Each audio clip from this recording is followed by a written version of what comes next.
C'était un son qu'Isabelle Dubois n'avait pas entendu depuis exactement 2 ans, 1 mois et 14 jours. Le rire de Chloé, il provenait de la salle de kinésithérapie. Celle qui était restée fermée depuis que sa nièce, il y a 11 mois, lui avait crié qu'elle ne remettrait jamais les pieds là-dedans. Isabelle monta les escaliers, ouvrit la porte, et ce qu'elle vit la transperça de douleur.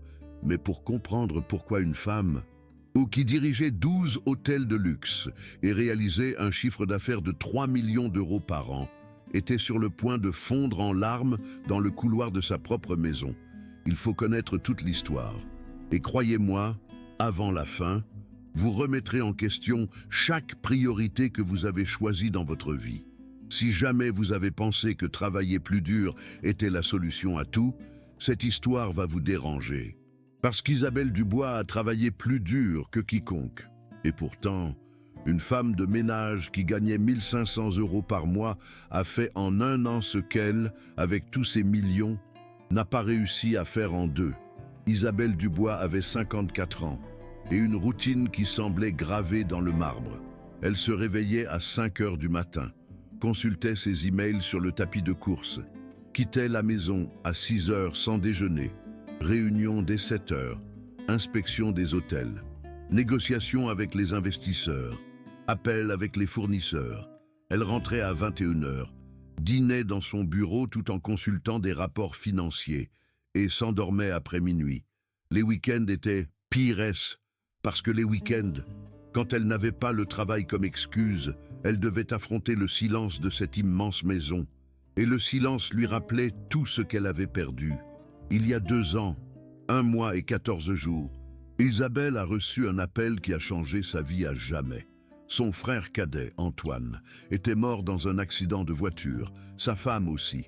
Et leur fille, Chloé, âgée de 15 ans à l'époque, avait survécu, mais avec une lésion médulaire complète au niveau des vertèbres T10 et T11, paraplégie complète, sans mouvement, sans sensation, de la taille jusqu'aux pieds. Chloé n'existait plus. Isabelle est devenue la tutrice légale de la seule famille qui lui restait.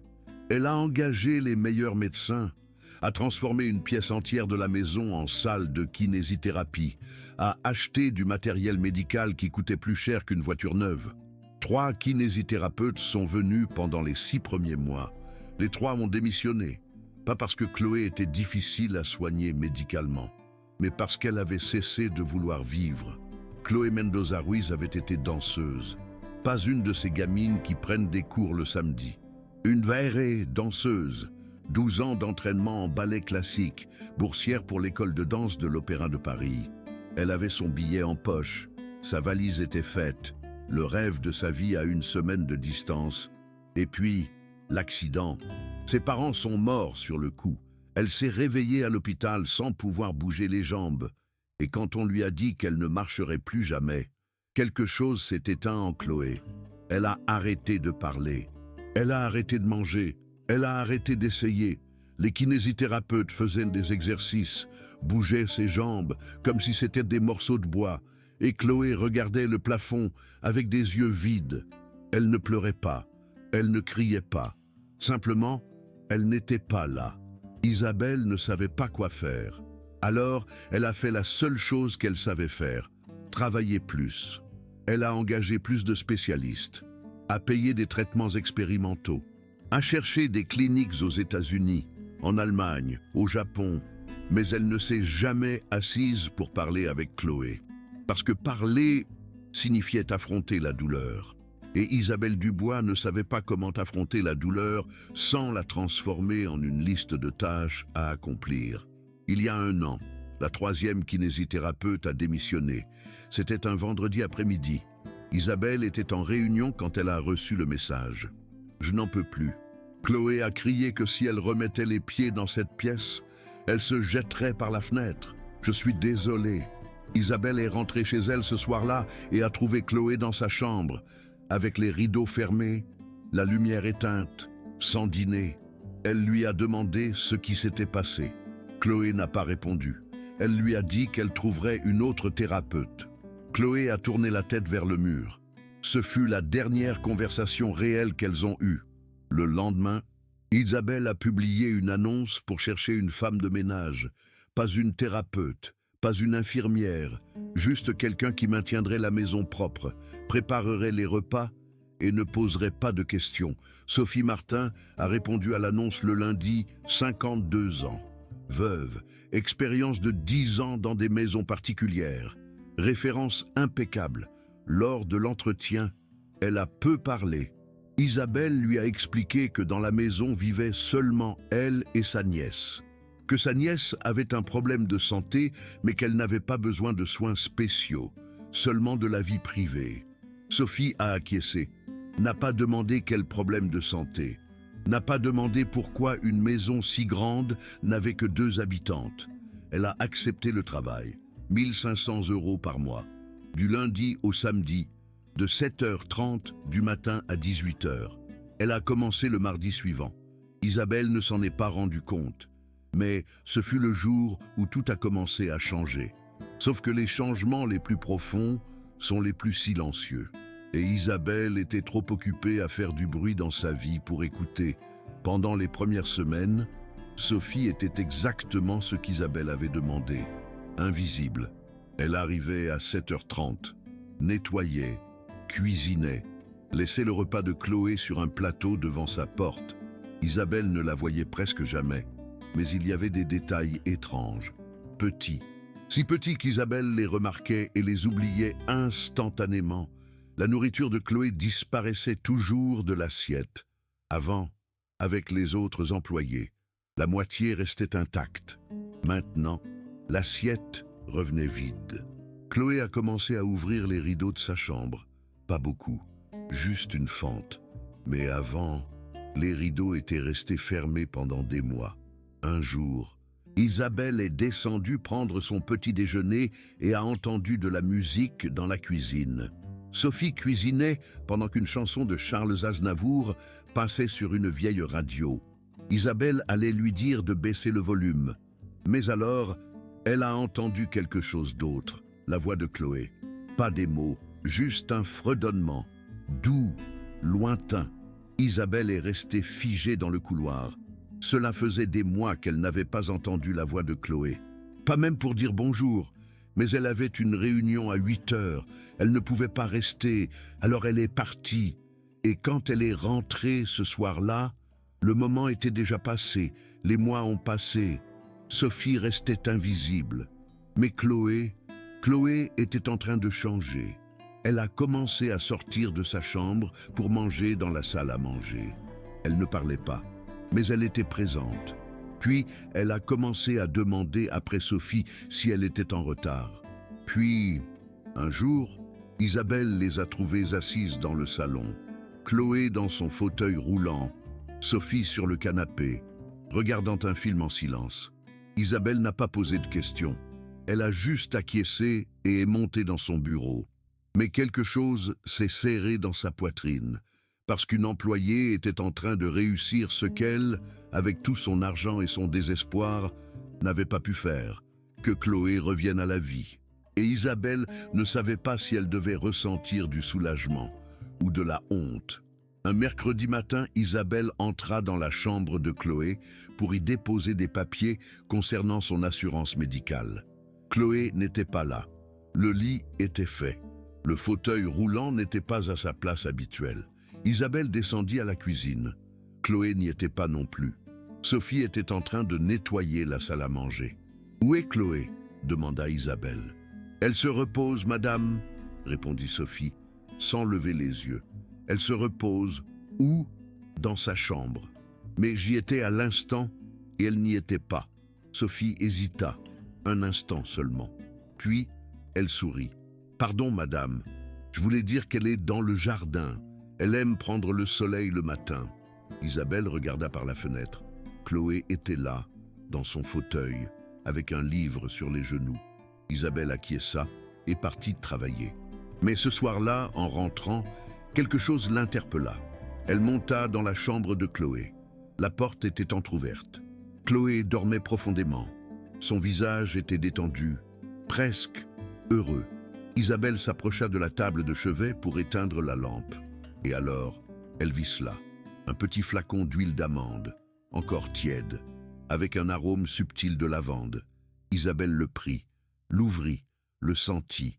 Il coûtait 10 € dans n'importe quelle pharmacie. Rien de spécial. Mais qui l'avait posé là? Et pourquoi était-il tiède, comme si quelqu'un venait de l'utiliser? Isabelle reposa le flacon à sa place, sortit de la chambre. Elle resta debout dans le couloir, regardant la porte fermée de Chloé, puis la porte de la salle de kinésithérapie qui restait close depuis presque 1 an. Quelque chose ne collait pas, mais Isabelle ne savait pas quoi. Et si vous êtes de ceux qui pensent être attentifs à tout ce qui compte, je vous préviens, Isabelle le pensait aussi, et elle était complètement aveugle. Un vendredi après-midi, Isabelle rentra chez elle plus tôt que d'habitude. Une de ses réunions avait été annulée. Il était 17 h. Normalement, à cette heure-là, elle était encore au bureau. Elle entra dans la maison en silence. Sophie était dans la cuisine, en train de préparer le dîner. Isabelle monta se changer. Elle passa devant la chambre de Chloé. La porte était fermée. Mais lorsqu'elle passa devant la salle de kinésithérapie, elle s'arrêta. La porte était entr'ouverte, à peine une fente. Mais il y avait de la lumière à l'intérieur. Isabelle s'approcha doucement, regarda par la fente. Chloé était là, dans son fauteuil roulant, seule, regardant le matériel de kinésithérapie qui n'avait pas servi depuis des mois. Les barres parallèles, la table de massage, les poids. Chloé tendit la main et toucha l'une des barres. Ses doigts caressèrent le métal froid. Et alors, elle fit quelque chose qu'Isabelle n'avait pas vu depuis 2 ans. Elle pleura, pas avec des sanglots, pas avec des cris, juste des larmes silencieuses qui coulaient sur son visage, alors qu'elle regardait cette pièce remplie de machines qui lui avaient autrefois promis l'espoir et ne lui avaient apporté que de la douleur. Isabelle allait entrer, allait la prendre dans ses bras, allait lui dire quelque chose, n'importe quoi, pour qu'elle arrête de pleurer. Mais alors, elle entendit des pas dans l'escalier. Sophie. Isabelle se cacha derrière une colonne du couloir. Elle ne savait pas pourquoi. Elle sentait juste qu'elle avait besoin de voir ce qui allait se passer. Sophie entra dans la salle de kinésithérapie. Chloé essuya rapidement ses larmes. Sophie ne dit rien. Elle posa simplement une main sur l'épaule de Chloé. Et puis, d'une voix si douce qu'Isabelle put à peine entendre, elle dit « Tu veux essayer aujourd'hui ?» Chloé secoua la tête. « D'accord. » Un autre jour, Sophie poussa le fauteuil de Chloé hors de la pièce, referma la porte, et toutes les deux descendirent ensemble. Isabelle resta là, debout dans le couloir, le cœur battant la chamade. Essayer quoi? De quoi parlait-elle? Cette nuit-là, elle ne put pas dormir. Le lendemain était samedi. Isabelle ne travaillait pas le samedi, mais elle trouvait toujours quelque chose à faire au bureau. Cette fois, elle resta à la maison. Elle dit à Sophie qu'elle serait dans son bureau toute la journée, mais en réalité, elle était en train d'observer. Sophie arriva à 7h30 comme d'habitude, prépara le petit déjeuner. Chloé descendit à 8h. Elles mangèrent ensemble. Isabelle les observait depuis la fenêtre de son bureau. Elle parlait. Chloé souriait. Sophie lui servait plus de jus. Chloé lui racontait quelque chose, gesticulait avec les mains. Sophie riait. Isabelle sentit une pointe de douleur dans sa poitrine. À quand remontait la dernière fois que Chloé lui avait raconté quelque chose? À 10h du matin, Sophie monta nettoyer le 2e étage. Isabelle fit semblant de travailler lorsque Sophie passa devant son bureau. Lorsque Sophie entra dans la chambre de Chloé, Isabelle sortit dans le couloir et s'approcha. Elle entendit des voix, des rires, de la musique, Charles Aznavour peut-être. Puis elle entendit quelque chose d'autre, le bruit de roues, le fauteuil de Chloé qui bougeait. Et puis, la voix de Sophie, « Très bien, comme ça, doucement. » Isabelle fronça les sourcils. « Très bien, quoi. » Et alors, le silence. Isabelle attendit. 5 minutes, 10, 15. Lorsque Sophie sortit de la chambre de Chloé, Isabelle était déjà de retour dans son bureau, faisant semblant de lire un contrat. Mais ce soir-là, lorsque Sophie fut partie et que Chloé dormait, Isabelle entra dans la chambre de sa nièce. Elle chercha quelque chose, n'importe quoi, un indice, et elle le trouva.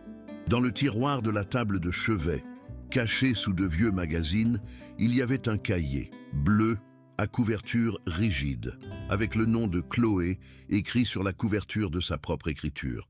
Isabelle l'ouvrit. La première page disait « Jour 1. Sophie dit que je peux réessayer.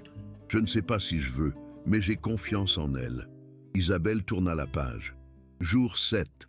Aujourd'hui, ça n'a pas fait aussi mal qu'hier. Elle tourna une autre page. Jour 34. Sophie dit que mon corps se souvient. Je ne sens encore rien. Mais elle dit que ça ne veut pas dire que ça ne se passe pas. Isabelle tourna plusieurs pages. Ses mains tremblaient. Jour 127. Je ne sais pas si c'est mon imagination, mais je jure que j'ai senti quelque chose, comme un fourmillement. Sophie dit que ce n'est pas mon imagination. Elle dit que c'est le début. Les larmes commencèrent à couler sur le visage d'Isabelle. Jour 184. Je l'ai ressenti à nouveau. Cette fois, j'en suis sûr, ce n'était pas mon imagination. Isabelle referma le cahier, le reposa exactement où elle l'avait trouvé, sortit de la chambre, referma la porte doucement. Elle s'assit dans le couloir, le dos contre le mur, et pleura en silence. Parce qu'elle venait de se rendre compte de quelque chose d'horrible, que pendant une année entière, quelque chose d'extraordinaire s'était passé dans sa propre maison, et elle n'en avait aucune idée. Si vous avez déjà pensé que l'argent pouvait remplacer le temps, cette histoire va vous faire mal. Parce qu'Isabelle Dubois avait tout l'argent du monde, mais Sophie Martin, avec 1 500 € par mois, faisait ce qu'aucun spécialiste à 500 € de l'heure n'avait réussi à faire. Elle redonnait l'espoir. Isabelle se leva du couloir, entra dans son bureau, ouvrit son ordinateur portable, chercha le curriculum vitae de Sophie qu'elle avait sauvegardé lorsqu'elle l'avait embauchée. Sophie Martin, 52 ans, veuve, expérience, employée de maison, 10 ans. Rien de plus. Il ne disait pas qu'elle avait été kinésithérapeute. Il ne disait pas qu'elle avait une formation médicale. Elle ne disait rien, rien qui expliqua comment une employée de maison pouvait accomplir l'impossible. Isabelle ferma son ordinateur portable. Elle regarda l'heure. 23 heures. Lundi matin, pensa-t-elle. Lundi, je vais parler à Sophie.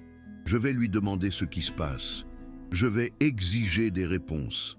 Mais le lundi arriva, et Isabelle eut 3 réunions urgentes, puis une inspection surprise dans l'un de ses hôtels à Lyon, et ensuite un dîner avec des investisseurs. Quand elle rentra chez elle, Sophie était déjà partie. Mardi, mercredi, jeudi, la même chose. Isabelle continuait de repousser la conversation, parce qu'au fond, elle avait peur de découvrir qu'elle avait été si aveugle, si absente, qu'elle n'avait pas vu ce qui était le plus important dans sa vie. Vendredi matin, Isabelle se réveilla à 5 heures, comme toujours. Elle consulta son agenda.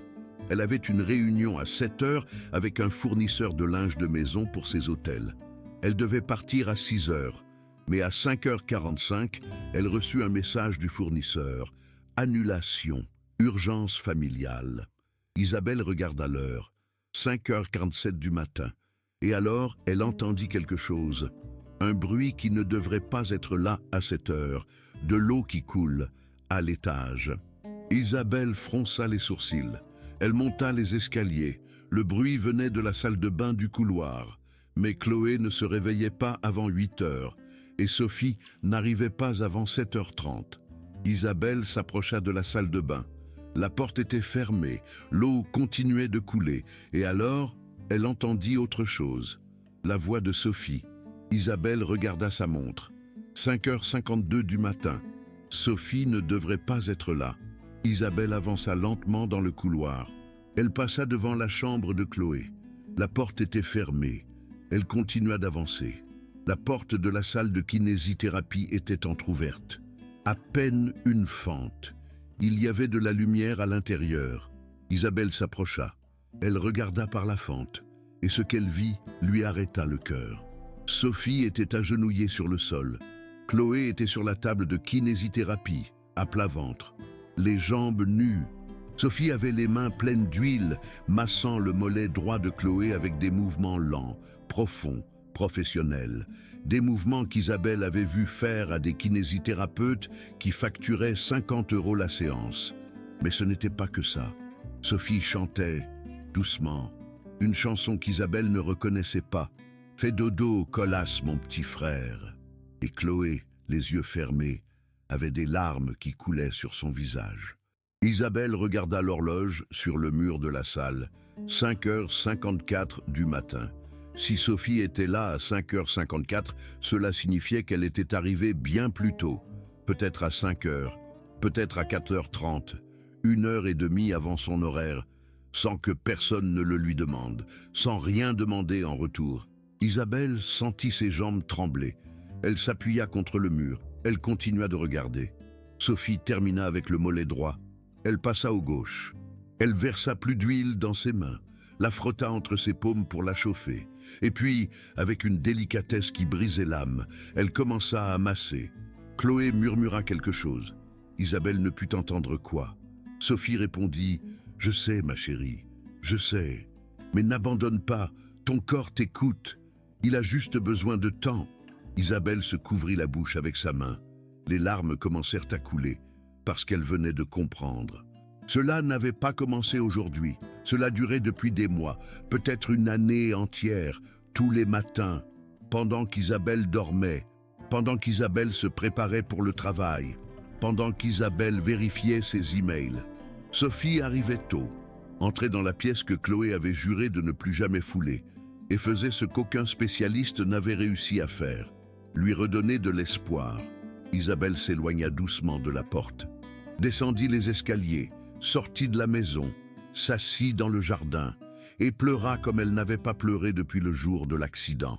Elle pleura pour Chloé. Elle pleura pour son frère décédé. Elle pleura pour tous les mois où elle avait été si aveugle, si absente, qu'elle ne s'était pas rendue compte qu'un miracle se produisait dans sa propre maison. Et elle pleura parce qu'une employée de maison qui gagnait 1 500 € par mois avait fait en 1 an ce qu'elle, avec toute sa fortune, n'avait pas pu faire en 2. Donner de l'amour. Si vous avez déjà pensé qu'être occupé était une excuse valable pour ne pas être présent, je vous mets au défi de terminer cette histoire et de continuer à penser la même chose. Isabelle n'alla pas travailler ce jour-là. Elle envoya un message à son assistante disant qu'elle était malade. Annula toutes ses réunions, s'enferma dans son bureau et attendit. À 7h30, elle entendit la porte principale s'ouvrir, les pas de Sophie entrant, la voix de Chloé qui disait bonjour, les deux riant de quelque chose. Isabelle ferma les yeux. À 8h, Sophie frappa à la porte du bureau. « Madame Dubois, vous allez bien? J'ai vu que votre voiture est toujours là. Je vais bien, Sophie. J'ai juste besoin de travailler à la maison aujourd'hui. Voulez-vous que je vous prépare le petit déjeuner? » « Non, merci. » Sophie s'en alla. Isabelle entendit ses pas s'éloigner. Tout au long de la journée, Isabelle observa. Depuis la fenêtre de son bureau, elle voyait Sophie travailler. Elle nettoyait, elle cuisinait, elle parlait à Chloé, elles riaient ensemble. À 15h, Chloé demanda à Sophie de l'aider avec quelque chose. Isabelle n'entendit pas quoi. Les deux montèrent au 2e étage. Isabelle sortit dans le couloir, se cacha dans sa chambre, laissa la porte entr'ouverte. Chloé et Sophie entrèrent dans la salle de kinésithérapie. Isabelle entendit la voix de Sophie. « Tu es prête? Je ne sais pas. C'est bien de ne pas savoir, mais on va essayer quand même. » Silence. Puis, le bruit des roues du fauteuil qui se déplace. Le bruit de Sophie qui ajuste quelque chose. Et puis, la voix de Chloé se brisant. « J'ai peur. Je sais. Mais la peur ne signifie pas que tu ne peux pas. Cela signifie juste que c'est important. » Isabelle serra les poings. De quoi Chloé avait-elle peur? Qu'est-ce qu'elle faisait là-dedans? 10 minutes passèrent. 20, 30. Quand elles sortirent, Chloé avait les yeux rouges. Sophie avait une main sur son épaule. « Tu as très bien travaillé aujourd'hui. Je n'ai rien senti. Pas encore. Tu n'as encore rien senti. Mais tu vas sentir. Je te le promets. » Chloé hocha la tête. Sophie la ramena dans sa chambre. Isabelle retourna à son bureau, ferma la porte, s'assit par terre et réalisa quelque chose qui la terrifia. Qu'elle ne connaissait pas sa nièce, qu'elle ne savait pas ce qui l'effrayait, ce qui la motivait, ce dont elle rêvait, qu'elle avait été si occupée à sauver son entreprise qu'elle avait oublié de sauver la seule famille qui lui restait, et qu'une femme qu'elle payait 1500 € par mois connaissait Chloé mieux qu'elle. Ce soir-là, quand Sophie partit, Isabelle monta dans la chambre de Chloé, frappa à la porte. « Je peux entrer ?» Chloé la regarda, surprise. « Bien sûr. » Isabelle entra, s'assit sur la chaise à côté du lit. Chloé lisait un livre. « Comment s'est passée ta journée ?»« Bien, qu'est-ce que tu as fait? Les choses habituelles. Lire, regarder la télévision. Rien d'autre. » Chloé hésita. « Rien d'autre. » Isabelle hocha la tête. Elle resta silencieuse. Puis elle demanda « Es-tu heureuse, Chloé ?» Chloé baissa son livre. Elle regarda Isabelle avec une expression mi-confusion, mi-douleur. « Pourquoi me demandes-tu ça ?»« Parce que je ne le sais pas. Parce que je vis avec toi. Et je ne sais pas si tu es heureuse. » Chloé détourna le regard. « Je vais bien. Je ne t'ai pas demandé si tu allais bien. Je t'ai demandé si tu étais heureuse. » Chloé ne répondit pas. Isabelle attendit. 1 minute, 2. Finalement, Chloé murmura « Je ne sais pas ce que c'est être heureuse, mais je vais mieux qu'avant. Pourquoi vas-tu mieux ?» Chloé la regarda, et pendant un moment, Isabelle pensa qu'elle allait lui dire la vérité, qu'elle allait lui parler de Sophie, des matins secrets, de l'espoir qui grandissait en elle. Mais Chloé dit simplement « Parce que le temps aide. » C'est tout. Isabelle acquiesça. Elle lui souhaita bonne nuit, sortit de la chambre. Et elle sut que Chloé lui avait menti, mais elle sut aussi qu'elle n'avait pas le droit d'exiger la vérité, parce qu'elle-même avait menti pendant 2 ans. Mentir que travailler plus allait soulager la douleur. Mentir que l'argent pouvait remplacer la présence. Mentir que tout allait bien. Le lendemain, Isabelle fit quelque chose qu'elle n'avait pas fait depuis des années. Elle se réveilla à 5 heures du matin. Mais au lieu d'aller à la salle de sport, au lieu de vérifier ses emails, elle resta dans sa chambre, à attendre. À 5h15, elle entendit la porte d'entrée s'ouvrir, les pas de Sophie. Isabelle sortit dans le couloir. Sophie montait les escaliers. « Bonjour, madame. Vous êtes levée tôt aujourd'hui. Je n'arrivais pas à dormir. Voulez-vous que je vous prépare un café ?»« Non, merci. Sophie, je peux vous poser une question ?»« Bien sûr, madame. Pourquoi arrivez-vous si tôt ?» Sophie hésita. Juste une seconde, puis sourit. « J'aime regarder le lever du soleil depuis le jardin avant de commencer à travailler.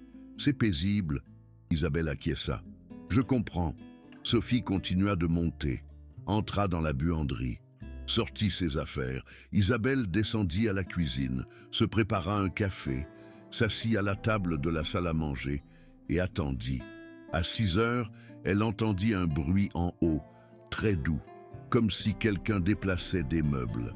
À 6h30, Chloé descendit. Elle fut surprise de voir Isabelle là. « Qu'est-ce que tu fais, debout si tôt ?» « Je n'arrivais pas à dormir. Et toi ?»« Moi, je me suis réveillée tôt aussi. » Chloé se servit du jus d'orange. S'assit dans son fauteuil roulant en face d'Isabelle, elles se regardèrent en silence. « Tante, ça va ?»« Oui, je voulais juste passer du temps avec toi. » Chloé sourit, un petit sourire, mais réel. « D'accord. » Elles prirent leur petit déjeuner ensemble, parlèrent de choses triviales, le temps, un film que Chloé avait vu, un nouvel hôtel qu'Isabelle allait ouvrir. Mais Isabelle remarqua quelque chose.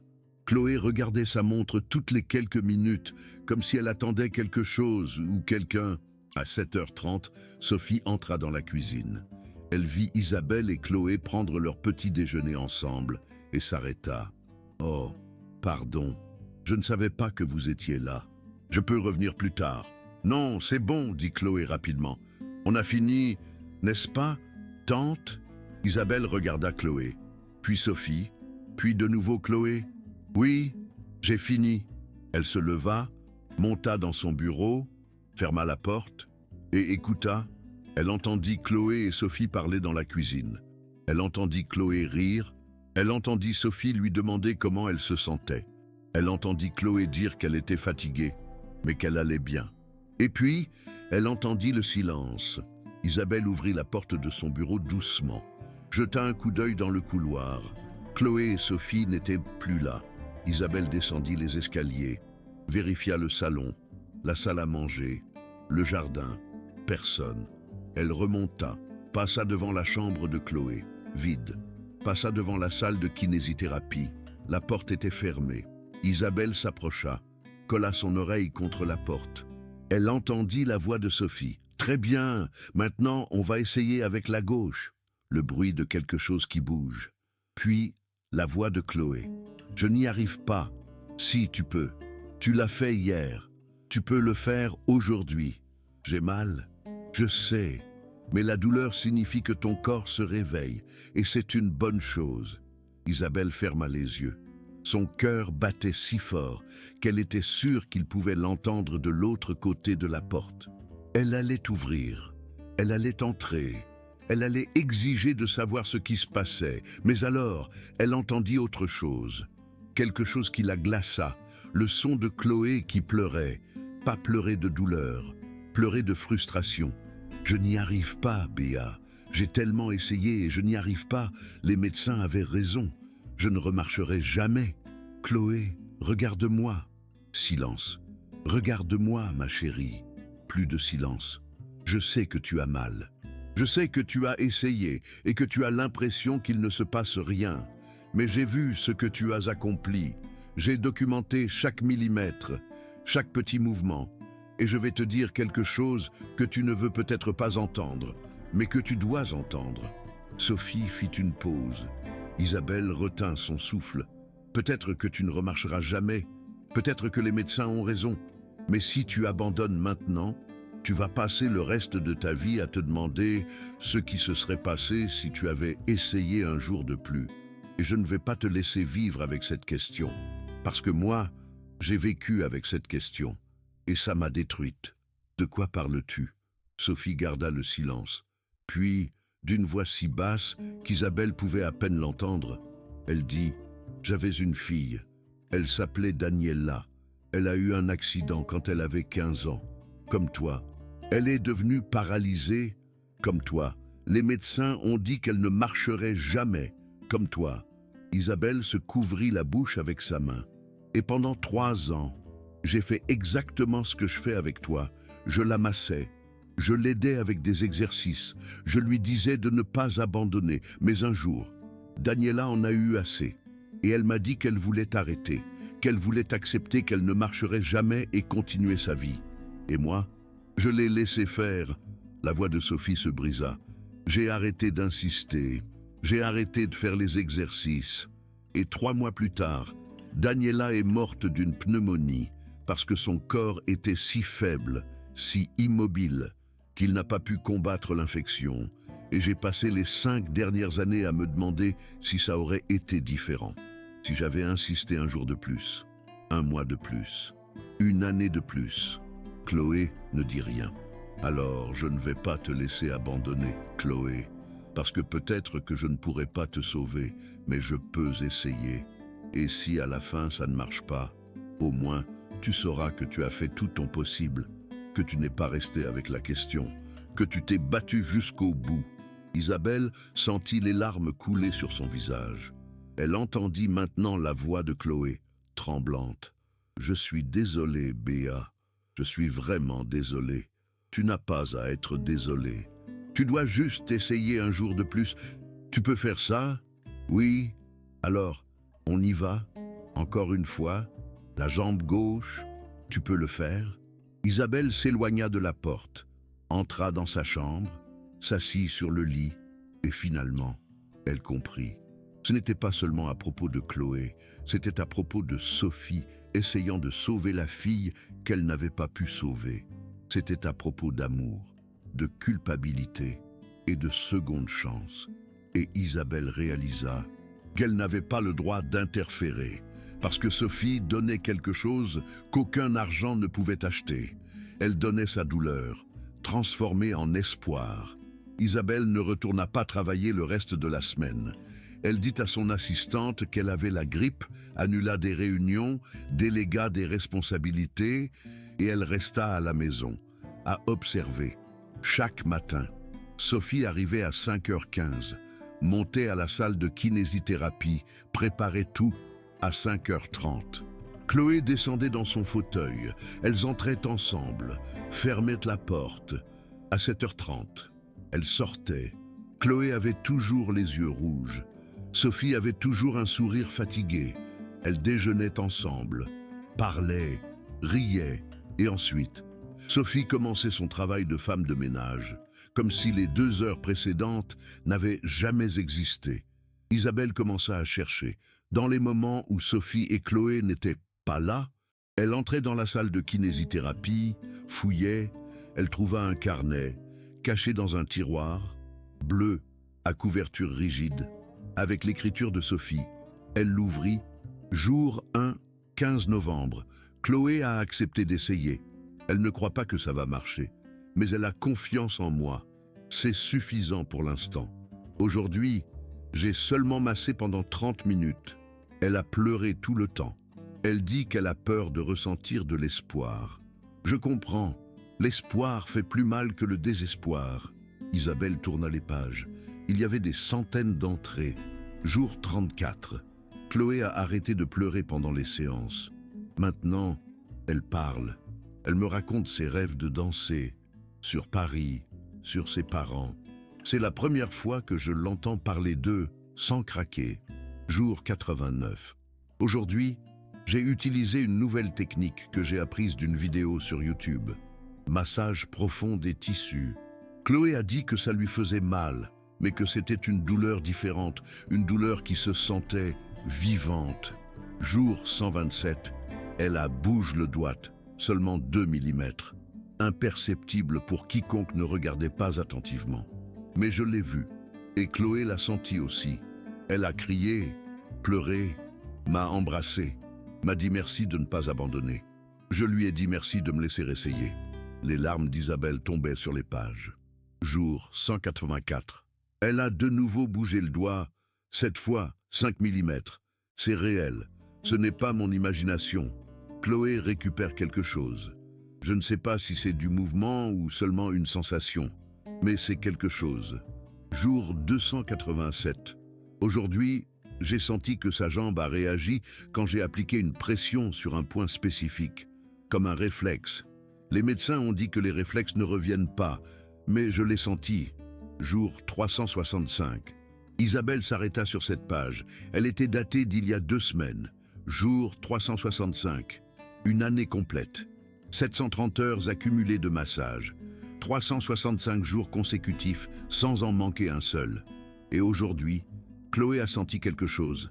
Ce n'était pas un mouvement. C'était une sensation. Elle a dit que son mollet la brûlait quand j'ai appliqué une pression. Première sensation réelle en 24 mois. Je lui ai demandé si elle voulait que j'appelle un médecin.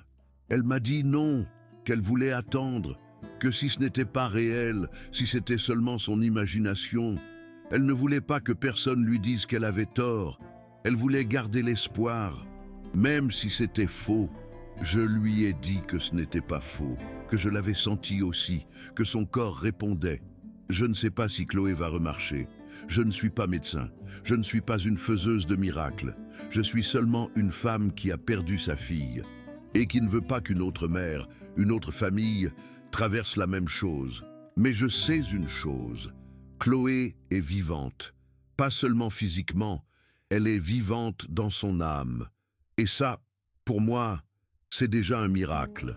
Isabelle referma le carnet, le remit exactement où elle l'avait trouvé, sortit de la salle de kinésithérapie et prit une décision. Demain, elle allait parler à Sophie, pas pour la gronder, pas pour lui interdire de continuer, mais pour la remercier et pour lui demander comment elle pouvait aider, parce que si elle avait appris quelque chose pendant ces 2 semaines, c'était ça.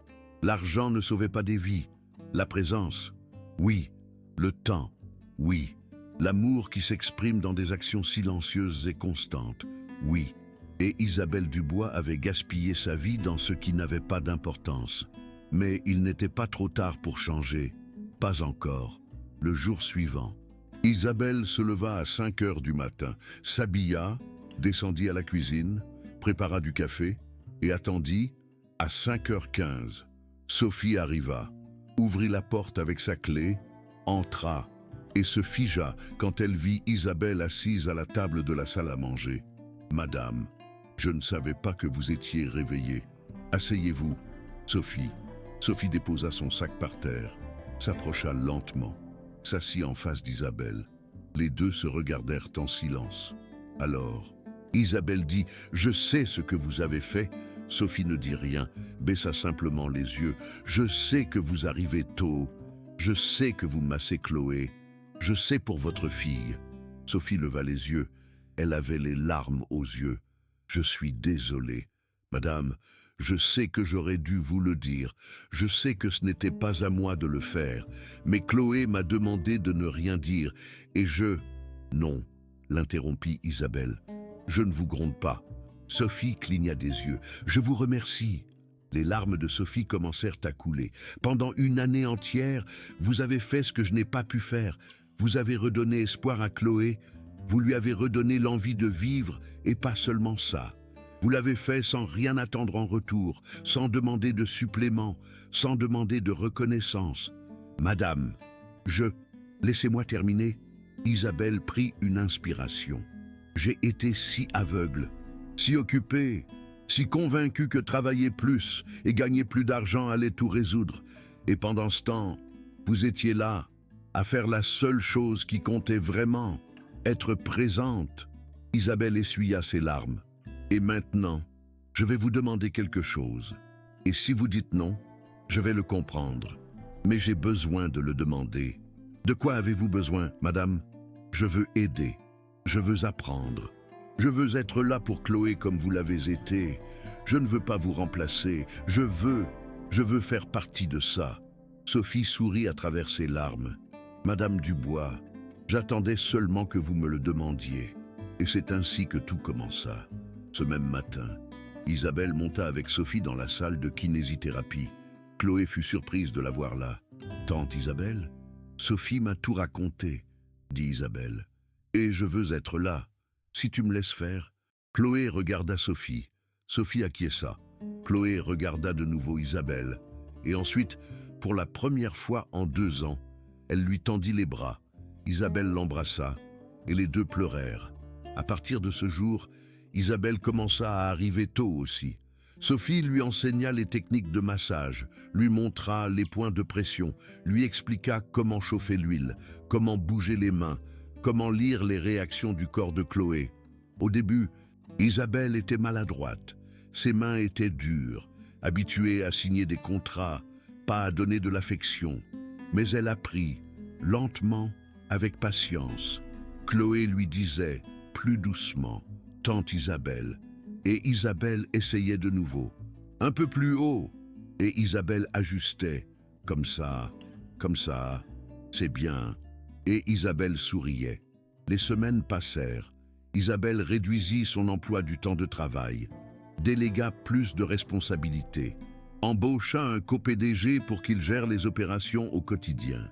Elle passait seulement 8 heures au bureau au lieu de 14, et les 6 autres heures, elle les passait avec Chloé, apprenant à la connaître, l'écoutant parler de ses rêves, de ses peurs, de ses espérances, et quelque chose en Isabelle commença à guérir. Aussi, parce qu'il s'avère que lorsqu'on arrête de fuir la douleur, lorsqu'on finit par s'asseoir et l'affronter, on découvre qu'elle ne nous tue pas, elle nous transforme. 1 mois après la conversation avec Sophie, Isabelle massait la jambe gauche de Chloé. Sophie était de l'autre côté, avec la droite. Elle travaillait en synchronie, comme une équipe. Chloé avait les yeux fermés. Elle respirait profondément. Et alors, soudain, elle ouvrit les yeux. « Attendez !» Isabelle et Sophie s'arrêtèrent. « Qu'est-ce qu'il y a ? Je sens quelque chose. » Isabelle et Sophie se regardèrent. « Où ? Dans le pied, le gauche. Quand vous avez appuyé là, tante, je l'ai senti. » Isabelle regarda Sophie. Sophie acquiesça. Réessaie. Isabelle pressa le même point. Chloé ferma les yeux. Elle attendit. Oui, là, c'est comme un fourmillement. Comme s'il était endormi et commençait à se réveiller. Sophie sortit son carnet. Elle écrivit « Jour 395 ». Isabelle a appliqué une pression sur la voûte plantaire gauche. Chloé a signalé une sensation de fourmillement. Réponse localisée et spécifique. C'est réel. Isabelle se couvrit la bouche avec sa main. Sophie posa une main sur son épaule. C'est un beau jour, dit Sophie. Chloé sourit. Et pour la première fois, ce n'était pas un sourire d'espoir craintif. C'était un sourire de certitude. Quelque chose se passait, quelque chose de réel. Si vous regardez cette histoire et que vous pensez encore que l'argent est plus précieux que le temps, vous n'avez pas été attentif. Parce qu'Isabelle Dubois avait des millions d'euros. Et ils n'ont servi à rien. Ce qui a sauvé Chloé, ce n'est pas l'argent. Ce sont 730 heures de main constantes et d'amour silencieux. Mais l'histoire ne se termine pas là. Parce que les miracles ne sont pas toujours rapides. Et parfois, le plus difficile n'est pas de commencer. C'est de continuer quand il semble que rien ne change. Plusieurs semaines passèrent, plusieurs mois. Les séances de massage continuaient. Isabelle, Sophie et Chloé, ensemble, tous les matins, sans faillir. Il y eut des jours bons, des jours où Chloé sentait plus de choses, des jours où ses doigts bougeaient d'1 millimètre de plus.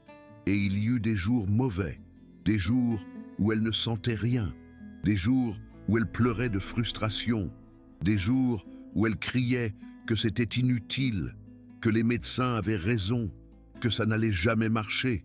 Ces jours-là, Isabelle et Sophie se relayaient pour la soutenir, pour lui dire qu'il était normal de se sentir ainsi, que le progrès n'était pas linéaire, que l'important était de ne pas abandonner. Et Chloé n'abandonnait pas, parce que maintenant, elle avait 2 femmes qui ne la laissaient pas tomber. Un jour, Isabelle dut se rendre à Lyon pour une réunion urgente qu'elle ne pouvait pas déléguer. Elle allait être absente pendant 3 jours, avant de partir. Elle dit à Chloé, « Sophie sera là et je t'appellerai tous les soirs. Et quand je reviendrai, je veux que tu me racontes tout ce que tu as senti, tout ce que tu as fait comme progrès. » D'accord. Chloé acquiesça. « Reviens vite. Tante, je le promets. » Isabelle resta à Lyon pendant 2 jours. Le 3e jour, en pleine réunion, elle reçut un appel de Sophie. « Madame Dubois, vous devez rentrer à la maison. » Que s'est-il passé? Chloé va bien. Elle va bien. Mais vous devez être là. Maintenant, Isabelle annula tout. Elle prit le premier vol. Elle conduisit de l'aéroport à la maison sans s'arrêter. Elle arriva à 21 heures. Elle entra en courant. Sophie était dans le salon, souriante. Que s'est-il passé? Montée, salle de kinésithérapie. Isabelle monta les escaliers 4 à 4. Elle ouvrit la porte de la salle de kinésithérapie. Chloé était là, assise dans son fauteuil roulant, la regardant avec les yeux pleins de larmes et un sourire énorme. Que s'est-il passé? Chloé tendit sa main droite. Isabelle s'approcha. Elle prit sa main. Et alors, Chloé fit quelque chose qu'elle n'avait pas fait depuis 2 ans et demi. Elle serra, pas beaucoup, pas fort, mais elle serra la main d'Isabelle. Isabelle sentit la pression, faible, tremblante, mais réelle. « Tu le sens ?» demanda Chloé. Isabelle ne pouvait pas parler. Elle se contenta d'acquiescer. Les larmes coulaient sur son visage. « Je peux bouger les orteils aussi, les 2 pieds, et je peux sentir quand tu me touches. Pas tout, mais quelque chose. C'est quelque chose. Tante, c'est quelque chose. » Isabelle s'agenouilla devant le fauteuil. Elle serra Chloé dans ses bras et pleura comme elle n'avait pas pleuré depuis des années. Sophie était à la porte, observant, souriante, avec son carnet bleu dans les mains. « Jour 456 », écrivit-elle. Chloé a serré la main d'Isabelle. Mouvement volontaire, sensation bilatérale dans les pieds. Le miracle n'est pas qu'elle marche. Le miracle est qu'elle recommence à croire que c'est possible. Isabelle leva les yeux. Elle regarda Sophie. Et sans mots, elle lui dit merci. Merci de ne pas abandonner. Merci de m'avoir appris. Merci d'avoir sauvé ma famille. Sophie acquiesça. Et Isabelle sut que Sophie comprenait tout. Parce que certaines conversations n'ont pas besoin de mots, seulement de présence. Cette nuit-là, Isabelle appela son assistante. Elle lui dit qu'elle voulait faire un don, 1 million d'euros. à une fondation qui aiderait les familles ayant des personnes atteintes de lésions médulaires qui ne peuvent pas payer de kinésithérapie. Et elle voulait que Sophie soit la directrice du programme, formant les soignants, enseignant ce qu'elle savait, partageant l'espoir. Quand Isabelle proposa cela à Sophie, Sophie resta silencieuse. « Madame, je n'ai pas de diplôme, je n'ai pas de certificat. J'ai seulement ce que j'ai appris en m'occupant de ma fille, et cela vaut plus que n'importe quel diplôme, parce que vous l'avez appris avec amour, et cela ne s'enseigne dans aucune université. » Sophie accepta, mais à une condition, que Chloé fasse aussi partie du programme, quand elle sera prête. Pour donner de l'espoir à ceux qui traversent ce qu'elle a traversé, Isabelle sourit, marché conclu. Plusieurs mois passèrent. Chloé continuait de s'améliorer, lentement, très lentement, mais constamment. Elle récupéra la sensation dans près de 60% de ses jambes. Elle pouvait bouger les orteils des 2 pieds, elle pouvait sentir la température, la douleur, la pression. Les médecins étaient confus. Ils ordonnèrent plus d'examens, des résonances, des examens neurologiques. L'un d'eux dit à Isabelle « Je ne comprends pas comment c'est possible. La lésion était complète. T10 et T11, il ne devrait pas y avoir de récupération. » Isabelle sourit. Peut-être qu'il y a des choses que la médecine ne peut pas mesurer. Le médecin fronça les sourcils. Comme quoi? Comme 730 heures d'amour constant. Le médecin ne sut pas quoi répondre. Mais Isabelle n'avait plus besoin que la médecine lui explique quoi que ce soit. Parce qu'elle avait vu le miracle de ses propres yeux. Pas le miracle d'une guérison complète, mais le miracle de l'espoir restauré. Et c'était plus que suffisant. 1 an et demi après, qu'Isabelle eut découvert Sophie massant Chloé pour la première fois. Les 3 étaient dans la salle de kinésithérapie. C'était un samedi matin, ensoleillé, tranquille. Sophie dit à Chloé, « Aujourd'hui, nous allons essayer quelque chose de nouveau. » « Quoi ?» Sophie sortit quelque chose de derrière une chaise, un déambulateur. Isabelle regarda Sophie. Sophie acquiesça. Chloé regarda le déambulateur, puis elle fixa Sophie. Ensuite, Isabelle. « Vous croyez que je peux y arriver ? On ne le saura que si tu essaies, » répondit Isabelle. Chloé prit une profonde inspiration. « D'accord, on va essayer. » Sophie et Isabelle aidèrent Chloé à se relever de son fauteuil roulant. Elles soutinrent son poids. La placèrent devant le déambulateur. Chloé agrippa les barres avec les 2 mains. « Voilà, » dit Sophie. « Maintenant, essaie de mettre du poids sur ta jambe droite. » Chloé essaya. Ses jambes tremblaient. Elle ne pouvait pas supporter tout son poids, mais elle pouvait en supporter un peu plus. Chloé poussa. Ses genoux faillirent céder. Isabelle et Sophie la retinrent. « Respire. Essaie encore. » Chloé respira, ferma les yeux, poussa et fit un pas. Petit, tremblant, avec 80% de son poids appuyé sur le déambulateur et sur les bras de Sophie et d'Isabelle. Mais un pas. Elle ouvrit les yeux, baissa les yeux, regarda Sophie, regarda Isabelle. « J'ai réussi. Tu as réussi, » dit Sophie. « Fais-en un autre. » Chloé respira de nouveau, poussa de nouveau et fit un autre pas. Et un autre, et encore un autre. 3 pas. Puis ses jambes cédèrent. Sophie et Isabelle la retinrent, la rassèrent dans le fauteuil. Chloé pleurait, riait et riait en même temps. « J'ai marché 3 pas. »« Tu as marché 3 pas, » répéta Isabelle, en l'embrassant. Et Sophie écrivit dans son carnet « Jour 547.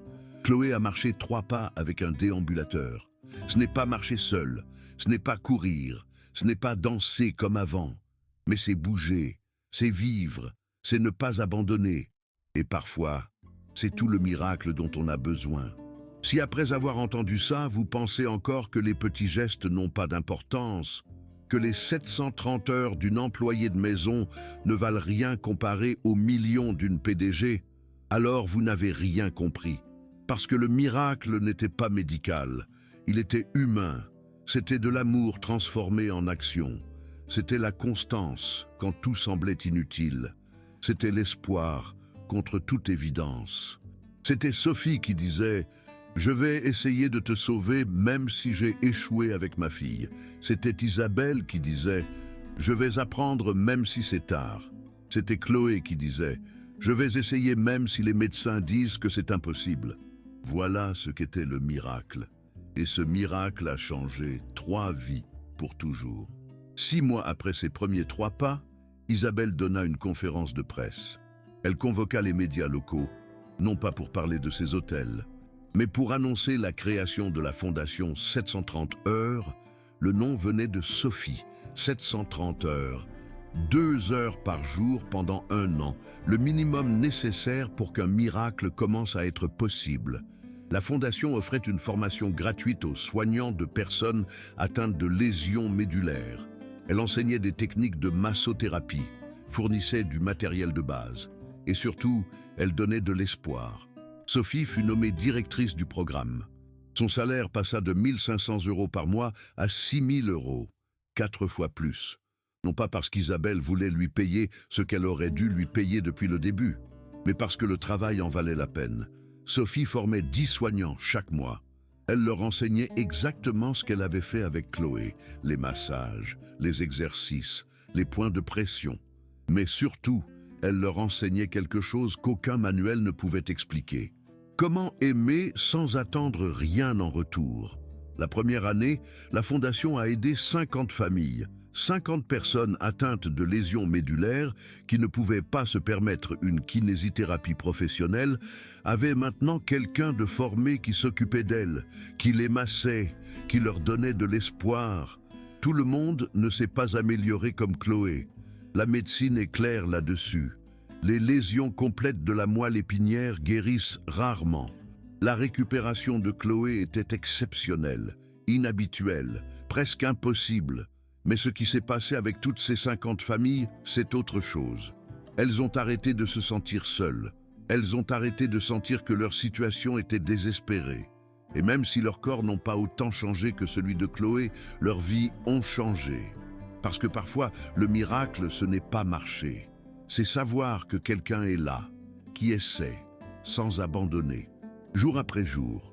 Et Chloé a aussi changé. Elle a continué à s'améliorer. Lentement, 2 ans après avoir fait ses 3 premiers pas, elle pouvait marcher sur de courtes distances avec le déambulateur, peut-être 20 mètres, 30, un bon jour. Elle ne pouvait pas courir, elle ne pouvait pas danser comme avant. Elle ne le ferait probablement plus jamais, mais elle pouvait se tenir debout, elle pouvait embrasser sa tante debout, elle pouvait marcher de sa chambre au jardin, elle pouvait sentir le soleil sur son visage en étant debout sur ses propres pieds. Et ça, pour quelqu'un qui pensait qu'elle ne ressentirait plus jamais rien en dessous de la taille, c'était tout. Chloé s'inscrit à l'université, en ligne d'abord, puis en présentiel. Elle étudia la kinésithérapie. Elle voulait comprendre scientifiquement ce que Sophie avait fait empiriquement. Elle voulait pouvoir expliquer aux autres comment c'était possible. Et elle voulait aider. 1 fois par mois, Chloé donnait une conférence à la Fondation. Elle arrivait dans son fauteuil roulant, se levait avec l'aide de son déambulateur et racontait son histoire à des familles qui venaient de recevoir le même diagnostic qu'elle avait reçu 2 ans et demi auparavant. Paraplégie complète, irréversible. Mais Chloé leur disait « C'est ce qu'on m'a dit aussi, et peut-être qu'ils ont raison. Peut-être que votre blessure est différente de la mienne. Peut-être que vous ne retrouverez pas le mouvement. Peut-être que vous ne retrouverez pas la sensation, mais je vais vous dire quelque chose. Si vous avez quelqu'un qui est prêt à essayer avec vous, si vous avez 730 heures d'amour constant, vous avez une chance, pas une garantie, une chance. Et parfois, c'est tout ce dont vous avez besoin pour continuer. » Beaucoup pleuraient. Certains se mettaient en colère, disaient que c'était cruel de donner de faux espoirs, que la médecine était claire, que c'était une exception, pas la règle, et Chloé ne discutait pas. Elle disait juste « Vous avez raison, peut-être que c'est une exception, mais même si vous ne retrouvez pas le mouvement, ne préférez-vous pas essayer ? Ne préférez-vous pas savoir que vous avez fait tout votre possible?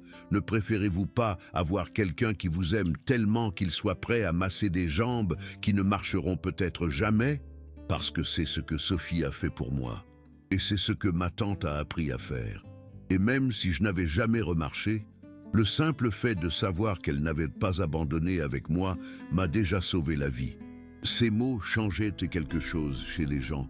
Pas toujours immédiatement, mais des semaines plus tard, Sophie recevait des appels, des emails, des messages de ces mêmes personnes disant qu'elles voulaient essayer, qu'elles voulaient apprendre, qu'elles voulaient donner à leurs proches ce que Sophie avait donné à Chloé.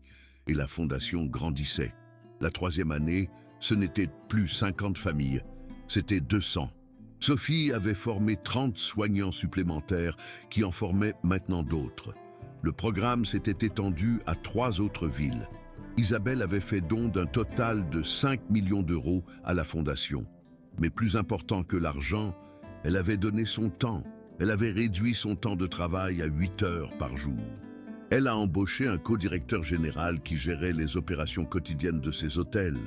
Elle ne faisait que superviser, prenait des décisions stratégiques, mais elle ne vivait plus au bureau. Elle vivait à la maison, avec Chloé. Elle prenait le petit déjeuner ensemble tous les matins. Isabelle avait appris à cuisiner. Pas bien, mais elle essayait. Chloé se moquait de ses œufs brûlés. Isabelle riait aussi. 2 fois par semaine, Isabelle aidait encore pour les séances de massage. Maintenant, Chloé n'en avait plus autant besoin. Son corps s'était stabilisé, la récupération s'était arrêtée à un certain point. Mais les séances continuaient, pas par nécessité médicale, mais parce que c'était devenu leur façon d'être ensemble, de parler, de se connecter. Sophie se joignait parfois à elle, parfois non, mais elle était toujours proche, parce qu'elle n'était plus seulement l'employée, elle était de la famille. Isabelle lui avait donné une chambre permanente dans la maison. Sophie pouvait partir quand elle le souhaitait. Elle avait son propre appartement, mais elle choisissait de rester parce que cette maison était devenue son foyer aussi. Un dimanche après-midi, 3 ans après ce matin où Isabelle avait vu Sophie masser Chloé pour la première fois, les 3 étaient assises dans le jardin, prenant le thé, regardant le coucher du soleil. Chloé était dans son fauteuil roulant, pas parce qu'elle ne pouvait pas marcher, mais parce que marcher 20 mètres là, une fatiguait. Pour les longues distances, le fauteuil restait nécessaire. Et c'était bien ainsi. Chloé avait fait la paix avec ça. Ce n'était pas la vie qu'elle avait planifiée, mais c'était une vie. Et c'était une belle vie. Isabelle demanda à Sophie, « Regrettes-tu parfois d'avoir commencé tout ça, d'être arrivée tôt ce premier jour ?» Sophie réfléchit un instant, puis elle dit, « Tous les jours, je pense à Daniela. Et tous les jours, je me demande si ça aurait été différent si je n'avais pas abandonné avec elle. Je ne connais pas la réponse, je ne la connaîtrai jamais. » Elle fit une pause. « Mais quand je vois Chloé, quand je vois les 200 familles que nous avons aidées, quand je vois que cette maison, qui était si pleine de silence et de douleur, est maintenant pleine de vie, je sens que Daniela serait fière, je sens que sa vie, bien que courte, n'a pas été vaine, parce qu'elle m'a appris comment aimer, et cet amour a sauvé Chloé, et il en sauve d'autres. » Chloé prit la main de Sophie. « Daniela t'a bien appris ?» Sophie sourit. Des larmes silencieuses coulaient sur son visage. Isabelle les regarda toutes les deux, et sentit quelque chose qu'elle n'avait pas ressenti depuis des années. Gratitude, paix, la certitude qu'elle était exactement là où elle devait être. Pas dans un bureau, pas à une réunion, pas à éplucher des rapports financiers à minuit, mais ici, à la maison, avec sa famille, à faire la seule chose qui comptait vraiment, être présente. Si vous êtes arrivé jusqu'ici et que vous croyez encore que travailler plus d'heures est la solution à tout, que le succès se mesure en argent et non en relation, qu'être occupé est plus important qu'être présent, alors rien de ce que j'ai dit ne vous a touché.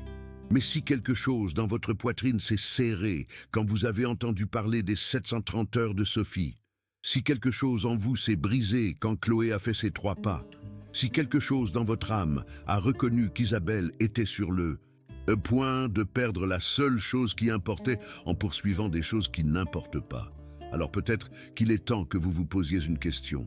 Combien d'heures avez-vous investi dans ce qui compte vraiment? Pas dans votre travail, Pas dans vos objectifs professionnels, mais dans les personnes que vous aimez, dans le fait d'être présent, dans le fait de masser les blessures que personne d'autre ne voit, dans le fait de donner de l'espoir quand tout semble perdu. 730 heures, c'est 2 heures par jour pendant 1 an.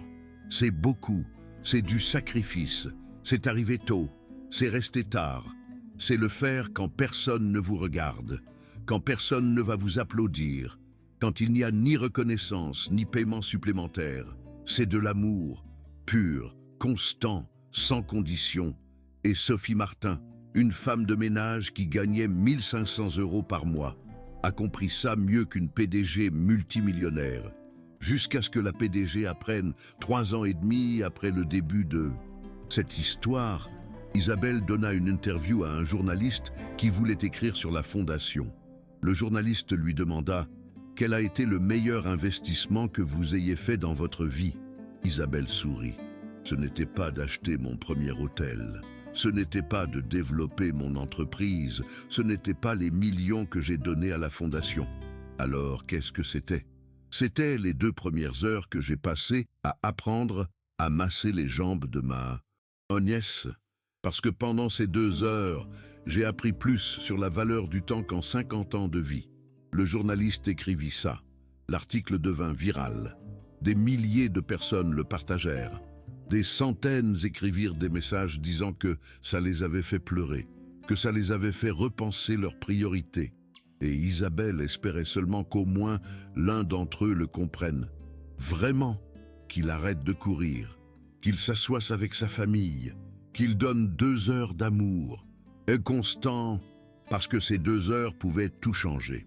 Aujourd'hui, pendant que vous enregistrez cette vidéo, pendant que vous partagez cette histoire, Sophie Martin a 55 ans. Elle est toujours la directrice du programme 730 heures. Elle a formé personnellement plus de 300 soignants. Elle a changé plus de 500 vies. Son salaire est maintenant de 8 000 € par mois. Elle a une assurance maladie. Elle a des congés payés.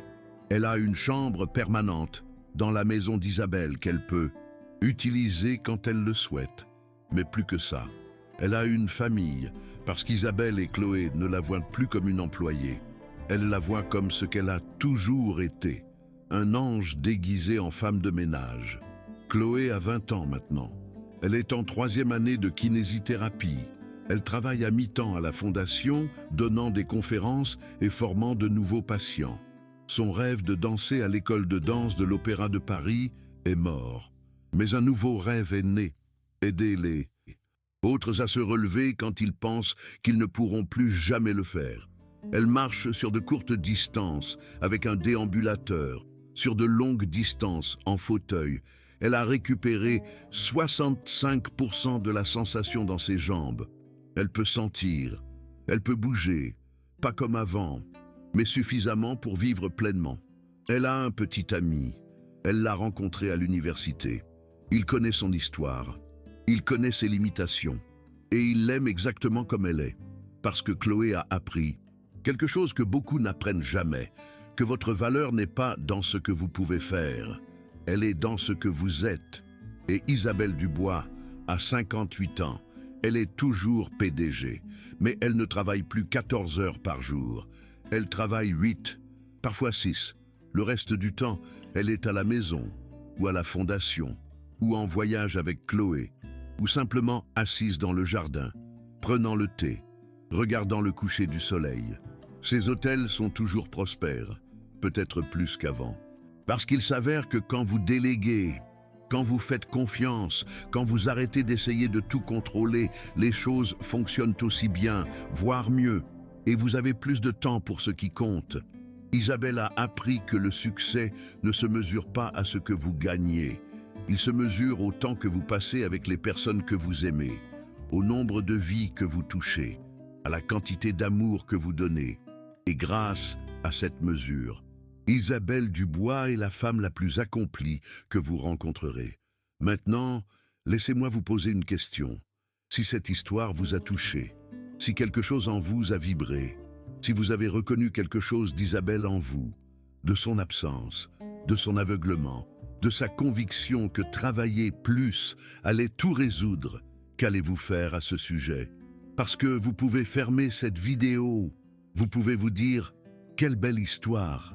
Vous pouvez liker, vous pouvez la partager et vous pouvez continuer exactement comme avant. Ou vous pouvez faire quelque chose de différent. Vous pouvez regarder votre agenda. Vous pouvez voir combien d'heures vous passez à travailler et combien d'heures vous passez avec les personnes que vous aimez. Vous pouvez vous demander, si quelque chose arrivait à quelqu'un que j'aime, regretterais-je de ne pas avoir été plus présent? Et si la réponse est oui, alors vous avez une décision à prendre.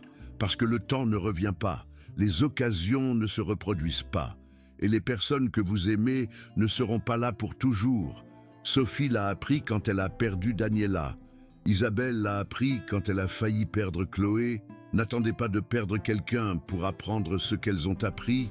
L'argent se récupère, le temps, non. Les contrats se refont.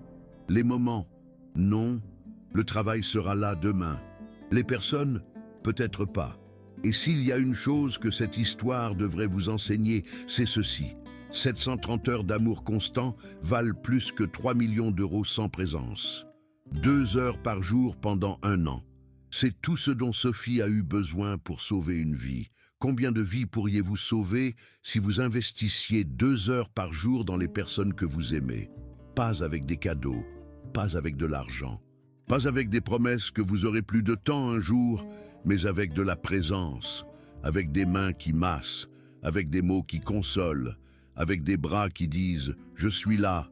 C'est ça la leçon, c'est ça l'histoire. Et maintenant que vous la connaissez, vous avez 2 options, l'oublier ou la vivre. Isabelle Dubois a choisi de la vivre et ça lui a sauvé la vie. Sophie Martin l'a vécu dès le début et elle a sauvé beaucoup de vies. Chloé Dubois l'a reçue et maintenant elle la partage. Et vous, quelle est votre histoire? Parce que nous avons tous 730 heures dans une année. La question n'est pas de savoir si vous les avez. La question est de savoir comment vous allez les utiliser. Et j'espère, vraiment j'espère, qu'après avoir écouté cette histoire, vous choisirez de les utiliser sagement. Parce qu'au final, quand vous serez à votre dernier jour, et personne ne demandera combien d'argent vous avez gagné. Ils demanderont combien de personnes vous avez aimées. Et la réponse à cette question est la seule qui compte vraiment. Merci d'avoir écouté l'histoire de Sophie, de Chloé et d'Isabelle. 3 femmes qui ont appris que les miracles ne viennent pas du ciel. Ils viennent de mains constantes, d'amour silencieux, de 730 heures de ne pas abandonner. Et si cette histoire vous a ému, partagez-la. Pas pour moi, mais parce que quelqu'un là-bas a besoin de l'entendre. Quelqu'un qui travaille 14 heures par jour en pensant que ça va tout résoudre. Quelqu'un qui est absent de sa maison mais présent au bureau. Quelqu'un qui est sur le point de perdre ce qui compte. Vraiment, partagez-la. Et peut-être, juste peut-être, que cette personne choisira aussi de changer, parce que le monde a besoin de plus de Sophie. Plus de personnes disposées à donner 730 heures sans rien attendre en retour. Et moins d'Isabelle du début. Moins de personnes fuyant la douleur vers le travail. Soyez la Sophie de l'histoire de quelqu'un. Et si vous êtes l'Isabelle, il est encore temps de changer. Il n'est pas trop tard. Il n'est jamais trop tard pour choisir l'amour. Il n'est jamais trop tard pour être présent. Il n'est jamais trop tard pour donner vos 730 heures. Commencez aujourd'hui, 2 heures, avec quelqu'un que vous aimez, sans téléphone, sans travail, sans distraction, seulement de la présence, et regardez ce qui se passe. Peut-être que ce ne sera pas un miracle médical, mais ce sera un miracle humain. Et ce sont les seuls miracles qui comptent vraiment.